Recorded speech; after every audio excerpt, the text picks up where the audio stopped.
You may notice a new phrase popping up through our online presence or in episode descriptions. Discover, share, connect. This is an important sentiment for this kind of podcast. First, I hope you discover the people around you. We have heard from so many wonderful people already.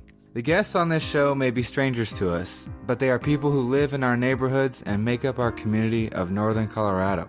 Second is share. Who would enjoy this episode? Which of your family or friends should hear the lessons or interesting tales of our guests? Lastly, connect. The idea behind this podcast is to bring the community together and make people feel happier by creating interest and a feeling of familiarity within NOCO. Who will you discover? How will you share? And I say, let's connect with one another. Now, on to the show.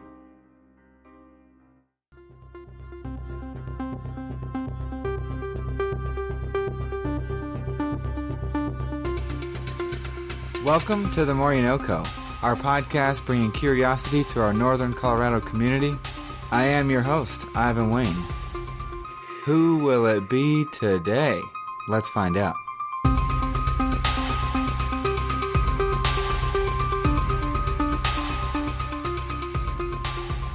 Sometimes people devote themselves to a mission in life without any payment or without any recognition. I think we all have altruistic times or motives in life.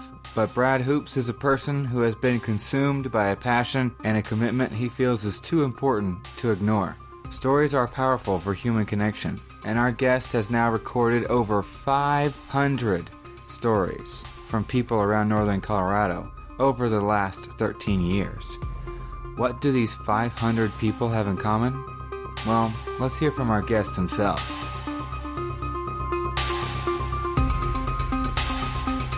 So I sit here with Brad Hoops, and we'll get into exactly what he does, but I want to kind of jump off the diving board here and let Brad, or Hoops, as he was telling me right before we started recording, he goes by Hoops, like a basketball hoop.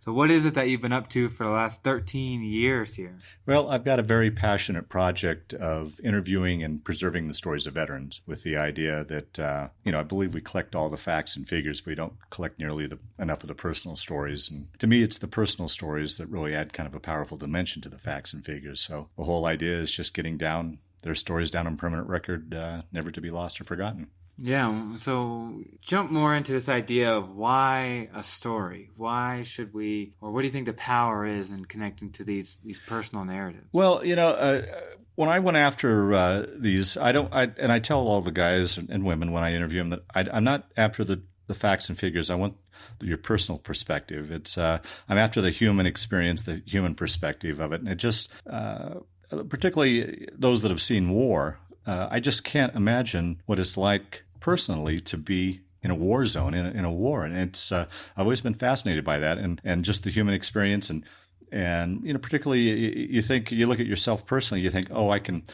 emotionally and mentally, I can be stretched this far. And then you interview that person who's been stretched even further. And then that next person is stretched even further than that. And to me, that's just amazing stuff. Yeah. And just, do you think people see themselves in these stories, or what do you want from people to, from interacting with your work here? Well, like I said, when I started out, the main objective for me was always just to get the stories down for the veteran and their families so that they would always have that. I've always had kind of this vision in my head that someday the grandchildren of these veterans would sit down with their grandchildren and say, I'd like you to meet my granddad and pop or grandmother and pop that DVD. Well, I don't know what it'll be in the future, but presently it's a DVD. I'd like you to meet my grandparents. And that's always been the main objective. A secondary objective, and I only do it with their permission, is I like to donate a copy to their museum or local museum or library. Colorado State's Morgan Library takes a copy. The World War II Museum down in New Orleans takes a copy, if they're a World War II veteran, and then the Library of Congress, so that their stories never lose. I just don't want these people forgotten. Yeah.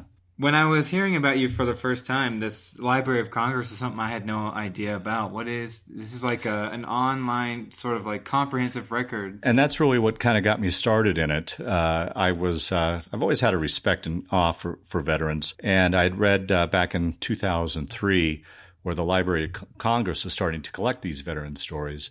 So I thought to myself, well, why not try to do something on the local level? So I just went out, bought a video camera, and started doing the interviews. So yeah, you submit them to the Library of Congress, and they put them in their archivist and digitize them. Colorado State just recently digitized my collection that I've donated so far, so that people can get online and actually watch the interviews. Yeah. And how has this process changed at all for you since you first started? It has, in the sense of the veterans that I've interviewed. I started initially out interviewing World War II veterans simply because the clock's ticking with that group. I've always said any veteran I'll interview. So I've really kind of gotten through, unfortunately, we're losing them so fast, the World War II veterans, and have expanded now into the Vietnam veteran.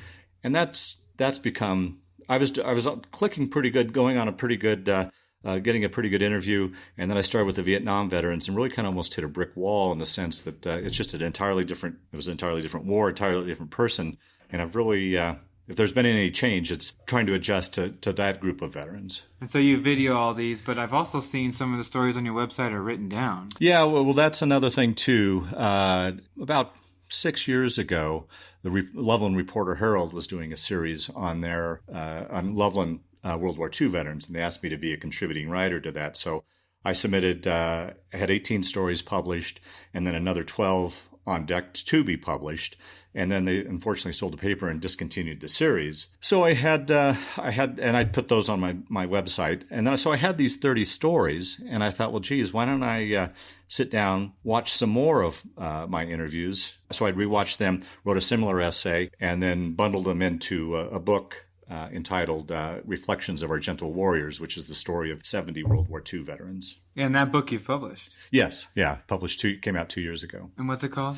Reflections of Our Gentle Warriors. Okay. Yeah. And was that your first series, or it was just like some of the highlight? Well, like I said, it is my first book, and I had these 30 stories, and like I said, 18 were published, and I had another 12 that weren't because they discontinued the newspaper. And I'd get a call from these guys and say, Brad, any idea when my story might be in the paper? And it's like, sorry to tell you, but they've discontinued the series. So that's what kind of prompted me to expand it. I watched, that was 30 stories, and I watched another 40 interviews and wrote essays because at the time it was the 70th anniversary of World War II. So I thought, well, 70 stories. So then I bundled them all into the book. Yeah. And were you a veteran yourself? No, I'm not. I when I got out of college, I graduated from CSU, and I was between Vietnam and the Gulf War, and I went in to see about enlisting in the Air Force because my dad had served in the Air Force, and the recruiter said, there's nothing going on because all my officer programs are filled up. You don't want to go in as an enlisted man with a college degree, and virtually kicked me out of his office. So I thought, well, geez, what are my options here? It's like, being a Colorado boy, I don't know the first thing about the sea. So that was out. And a number of people said, oh, don't ever volunteer for the Army. So that was out. And at the time, the Marines scared the bejesus out of me. So they were out. So unfortunately, I never did serve. So what'd you do instead? Went on to just a random business career. Yeah. And then how did this passion find you? Was this like a slow building thing, or was there an event that triggered this? Well, it was really, I was a business major at CSU, and I should have been a history major because I just love history. And it was really kind of a perfect storm of interest. Like I said, I love history. I've always enjoyed meeting people and learning their backstory. And I've always had respect and awe for veterans. And like I said, it was kind of prompted by reading that article about the Library of Congress. And so I just started doing it really kind of as a side hobby, just to fulfill my interest in history. And I got going, and it was probably the closest thing I'll ever know to what it's like to have an addiction. It literally has consumed me. It's just as you hear more and more of these stories, it's like, man, it was still very much part of the history part of it that I like, but it's like, these people have truly done a lot and sacrificed for our country. And it's really kind of morphed into doing anything that I can do to help and honor veterans that really has really consumed me. And I think the turning point for me really was I got a phone call. I don't know how many interviews I was into it from the wife of a World War II veteran. And she'd called me the next morning after the interview. And she had called and said, I just wanted to call and tell you thanks for doing that. She said, the kids and I don't don't know his story, and we're gonna really cherish this DVD when we get it. And we can learn his story. But she also said, I want you to know that last night was the first time in 60 years he slept through the night. So I came to realize that, the benefactor wasn't just the families getting their story, but oftentimes it was, he had obviously stuff to get off his chest. So I think it's been, in a way, therapeutic for the veterans themselves to tell their story. Do you think they see your lineup and what you're doing here with the Comprehensive Project, and that allows them to tell a story that maybe they don't feel like telling? I would like to think I've done somewhere north of 500 interviews to date, so I'd like to think that I've gotten fairly good at it. But I think the big thing has been that I'm a third party.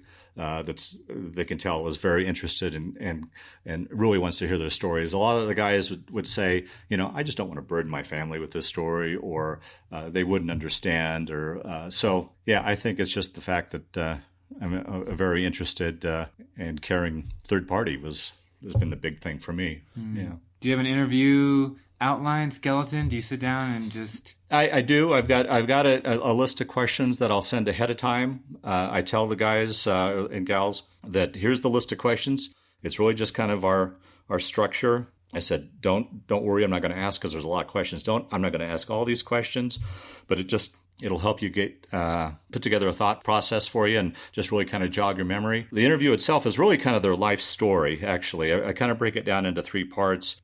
Pretty much pre-war, talking about them, or pre-military, about them growing up and their family. The main chunk, obviously, is their experience in the military, and then post-military, what they went on to do for careers and family and such. So, yeah. Do you feel like we say thank you enough these days? It's getting better. I think... I hope it's it's enough. I don't know that it's enough, but I think if people just realized what some of these people have gone through and continue, and it's another thing too. I think people don't realize that.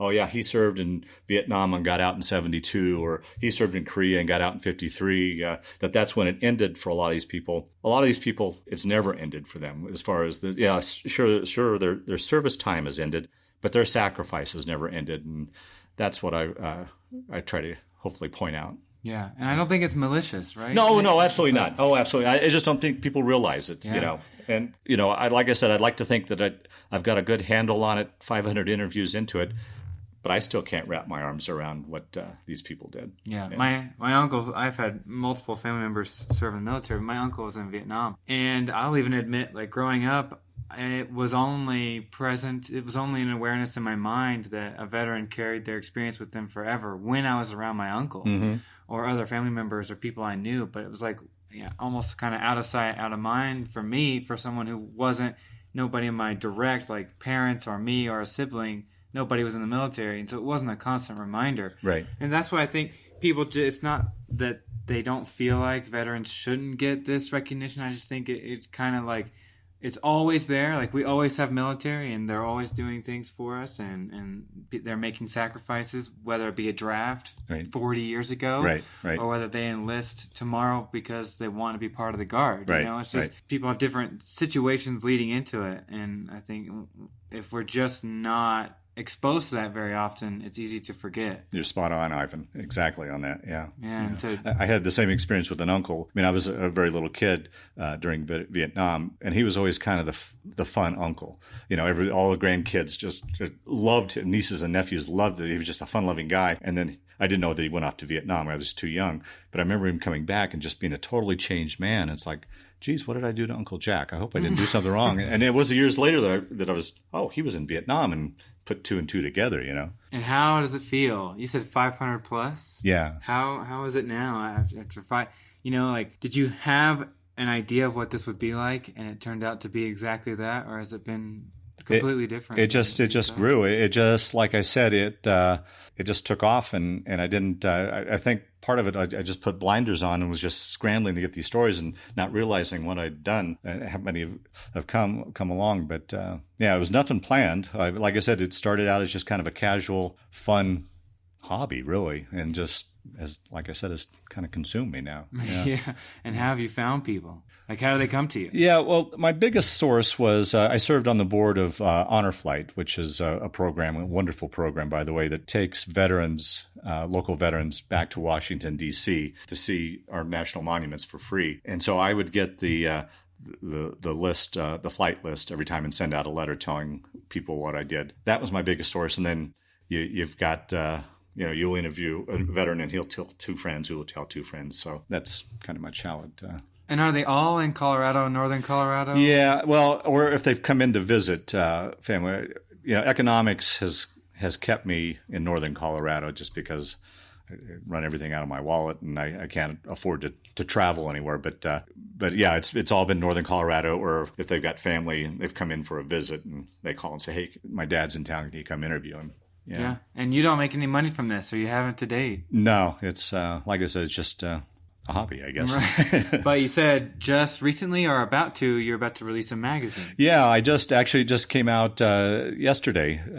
Like I said, all these years I've been doing it, I've heard these incredible stories. There's just amazing people out there, and there's a lot of different organizations that are doing a lot of wonderful work on behalf of veterans. But there's no place to really collect this and tell these stories and highlight these people. So it's like, I'm going to give it a go and start a magazine that'll tell the stories and highlight these groups and just be kind of a central location for Northern Colorado veterans and veteran supporters. Do you travel to them? Do you go to their home location? Normally, I'll do that just out of convenience, particularly with the older veterans. I've always gone to them, or we'll meet at. If they don't like to do that, we'll meet at a library at one of the private rooms. And the way I go about it too, it's more convenient for them because not only do the interview, but I tell them before when we set up the interview, I say, please dig out any pictures, mementos, anything else you'd like on the video. So it's easier to go where they've got it instead of them hauling it all here. And so we'll do the interview.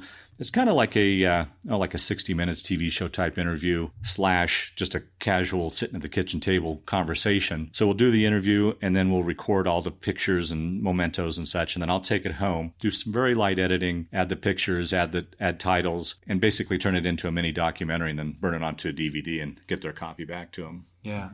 I feel like people saying that they wish they had more stories and more pictures of parents, of grandparents is a big thing that people will say regardless of what their family members did.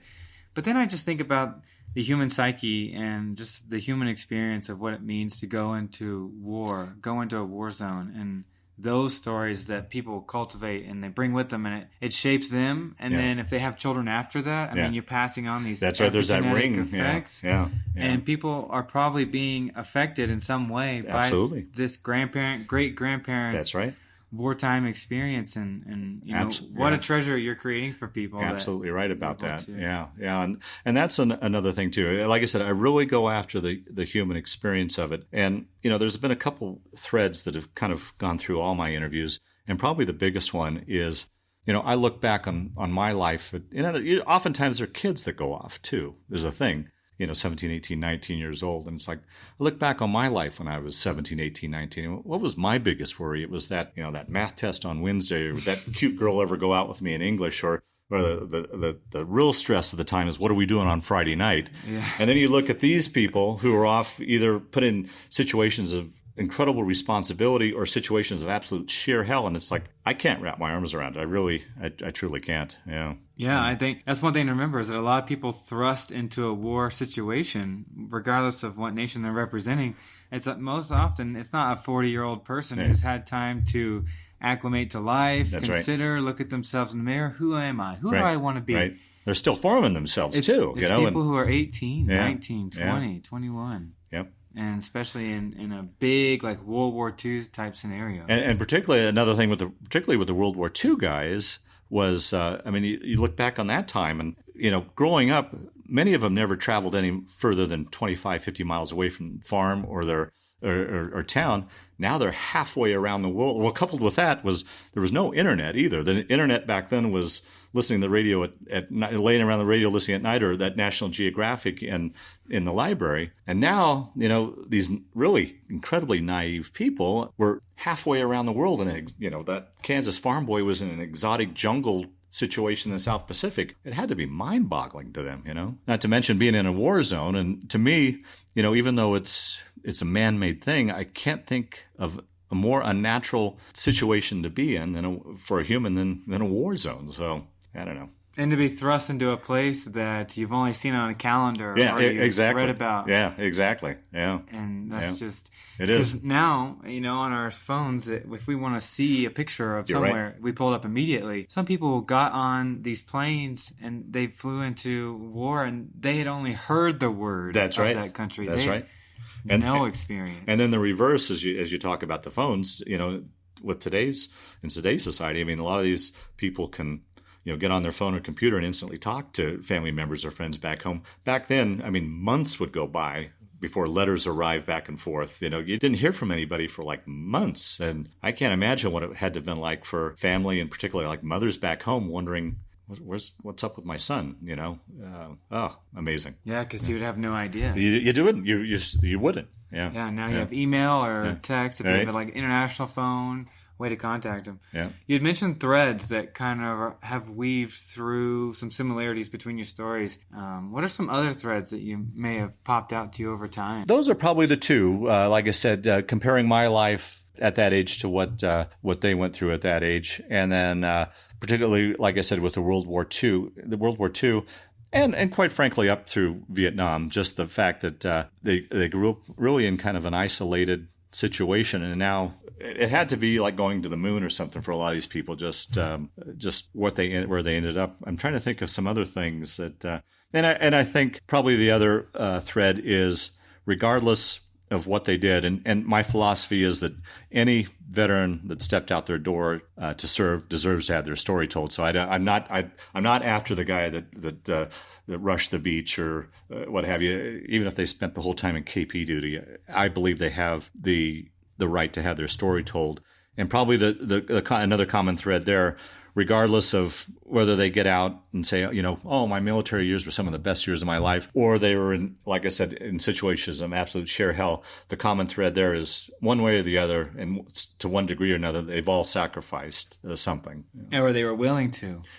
Willing to, yeah. And particularly when you were talking about the draft earlier, some were forced into it and had to make the best of it. But I think anybody that's ever put on a uniform has sacrificed at one point or another, at a certain degree or another, for this country, and that deserves to be told and honored. Yeah. So you had mentioned how this can be of immediate, huge value to families of those people who sit down with you. But hypothetically, let's say listeners of this show, you hear about hoops and they hear about this awesome project for the first time. What do you hope they take away from this? Well, I hope that they'll have a better appreciation for our veterans. I hope that particularly with the book that I wrote that kind of for two groups of people, those who love history like myself, but particularly for those who don't know the history or know very little of the history, that it'll become kind of for lack of a better word, a gateway drug to want to go on and learn more. But I just, if there's a takeaway, I hope that people will just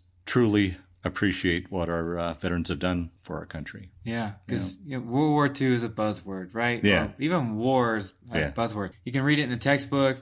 It goes by in a chapter. You see some fancy oil paintings, and that's about it. Yeah, exactly. But when you read 10 people's stories from that war, I think within an hour, you get a brand new picture. You get a sense of what it might actually be like to be someone who's there. You're confused about why you're there. Yeah. What is the bigger purpose? Right. Am I going to survive today? Yeah. And you just get like... Yeah, that's like I said earlier, and you're really hitting on it too. I hope that people can humanize war. It's easy to see on the news and have all these figures, but if they can humanize, and I wish, quite frankly, it's a lofty dream, but I wish our politicians would watch these stories and think a little bit harder about sending people into harm's way the next time. But right.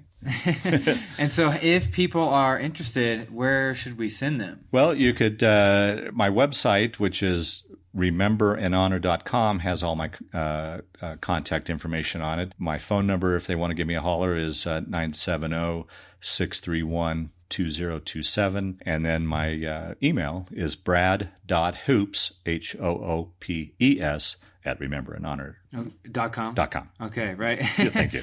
So for any listeners who have people in their family who have not spoken to you, you invite them with open arms. Absolutely, yes. And even if that person doesn't live in northern Colorado, maybe their family member is going to be visiting northern Colorado, and you can link up with them. Absolutely, yes. So, yes. Okay, so not only can they look at these stories and read them themselves, because I've read a couple in the week leading up to this interview, but also if they happen to know anyone. And we had Harrison Swift of the Northern Colorado Veterans Resource Center on the show previously. Thank the world of Harrison, yeah. Yeah, and we've stayed in touch since. So thank you very much for what you're doing here, and I hope that people enjoy it. Well, Ivan, I appreciate the opportunity to come on your podcast. And here's to 500 more. You know it. All right, thank you. Thank you. If you enjoy The More You Know Co., please check out our other episodes. We've had such a variety of interesting and awesome people, you never know what you're going to find. I've been in awe and wonder going on this journey around northern Colorado. Read the episode descriptions, take a shot, and discover our NoCo community. Trevor Fossey, always putting in the time to edit and mix these episodes. Thank you so much for your dedication and hard work. Russell Isaac Long, our guest on episode 67 of the show, makes all our music here at The More You Know Co. Thank you, good sir. We are on Facebook and Instagram if you're interested in staying connected with us, or just to see bonus visual content in addition to this very audio-driven podcast experience. We will be back soon with another conversation, exploring and connecting the people who make up Northern Colorado. Until next time, peace!